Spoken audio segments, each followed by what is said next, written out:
से बात कर रहे हैं, क्या स्थिति है, इनको भी लेटरिन लगा है क्या भाई? सुना ना, देखा इनको जोर से लगा हुआ है मैदान, थोड़ा इनसे बात। नमस्कार दोस्तों, कैसे हैं आप लोग?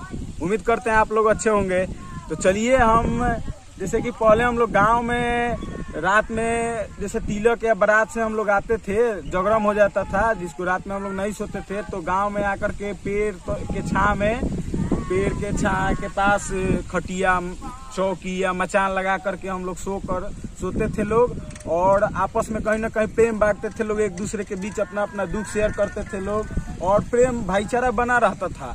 लेकिन आज नए तकनीक के दुनिया में ये चीज लोग भूलते जा रहे हैं। लोग पंखा और एसी और कूलर के नीचे मतलब अंदर रह रहे हैं, लेकिन वो सुख शांति और वो प्रेम नहीं है। कहीं ना कहीं वो प्रेम खत्म हो रहा है। ये कुछ लोग से हम बात कर रहे हैं कि ये लोग मतलब क्या है और कैसे है, इन लोग से बात कर रहे हैं। ये देखिए चाचा सोए हैं का, इनसे हम बात कर रहे हैं।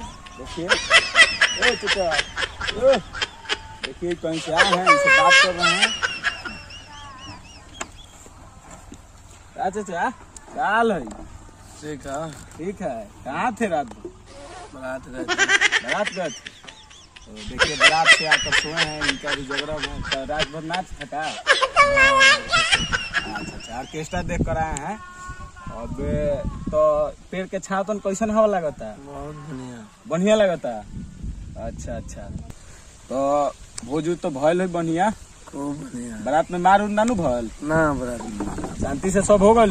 खूब बढ़िया। अच्छा, तो पेड़ तो ने पीपल के पेड़ तो ठंडा हवा तो बहुत अच्छा लगता। खूब बढ़िया। तो घरे पंखा उंखा ने बा का?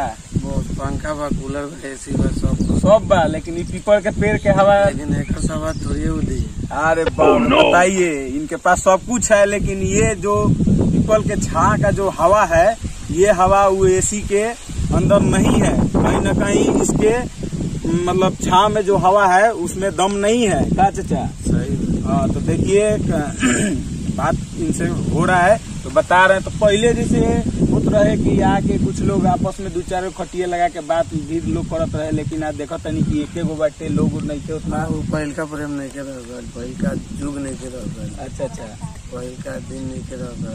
अच्छा, सब समय के अनुसार बदल गए। नयका लड़का तो कांटा, देसी कांटा सिक्सर लेके घूमत रहन। अच्छा, पुरनका लोग भी बैठे के चाहत रहन। अच्छा, नयका लड़का में कुछ बहुत ज्यादा बदलाव हो गल बा, मतलब दिखावा ज्यादा बाटे, रियलिटी कुछ नहीं के। चाचा के कहना में ये बाटे कि जौन पहिल का प्रेम रहे वो प्रेम धीरे धीरे खत्म होता टे। आपस में लोग अपना आप में हम में चलत टे कि हमरा पास है बा, लेकिन कुछ नहीं के।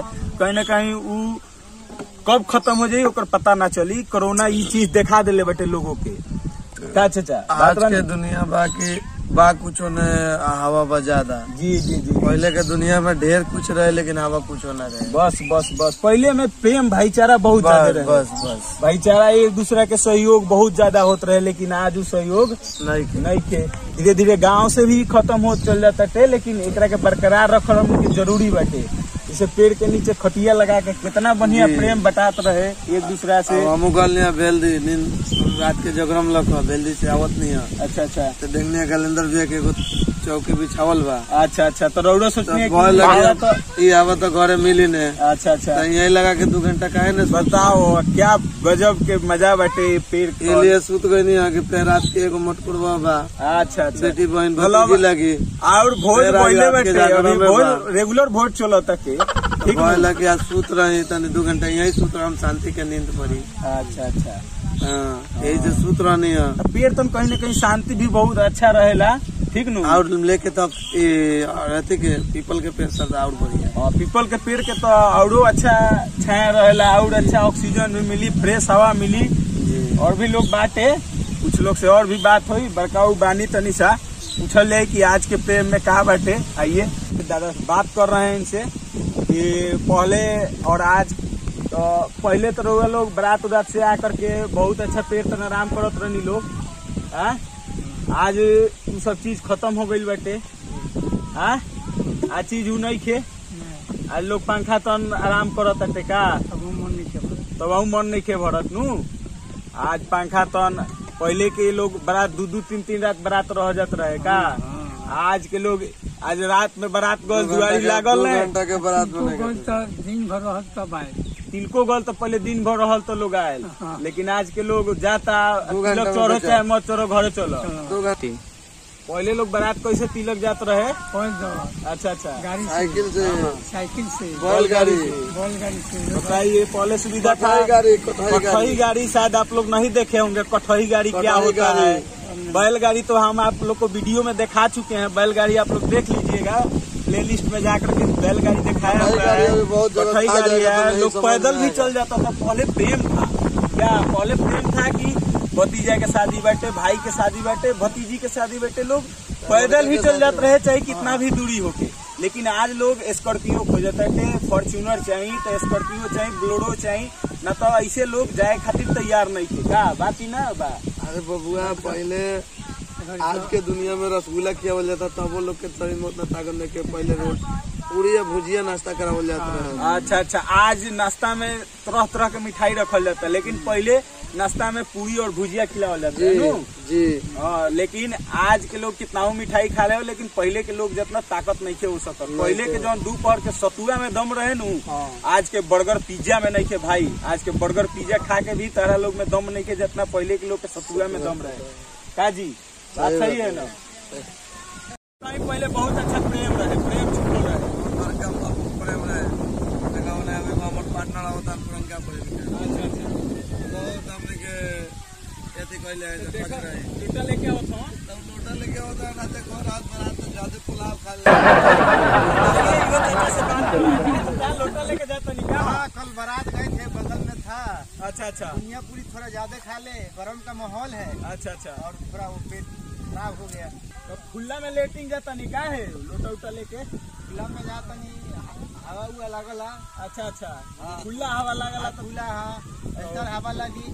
और पैखाना में लेटरिन में गरम महसूस हुई।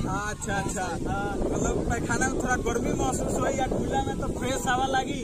बैठनी साफ, हाँ मतलब कि साफ पेट साफ हो जाएगा। अच्छा तो पेट उठ खराब नहीं खे ना? अच्छा चाचा तनी खाए पर जावे रात में जाके ध्यान रखे चाचा लोग के। भोज खा के ऑर्केस्ट्रा पुलाव तनी ज्यादा टाइट रहे का? अच्छा तो पेट गरमा गल बा का? तो भोजे बा का? ठीक बा।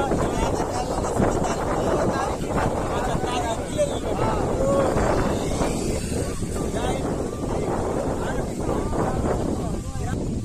भाई हैं इनसे बात कर रहे हैं क्या स्थिति है? इनको भी लेटरिन लगा नो देखा इनको जोर से लगा हुआ है मैदान। थोड़ा इनसे बात कर, चल गए इनको मैदान बहुत तेज लगा हुआ है। इनका स्थिति ठीक नहीं है, भोज खाए हुए हैं कस के, इन लोग का स्थिति थोड़ा खराब है।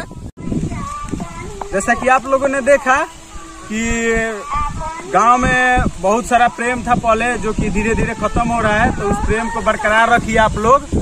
और गांव के जो जुड़ा हुआ मिट्टी के छोटा से छोटा चीज आप लोग के बीच हम दिखाने की कोशिश कर रहे हैं और दिखाते रहेंगे।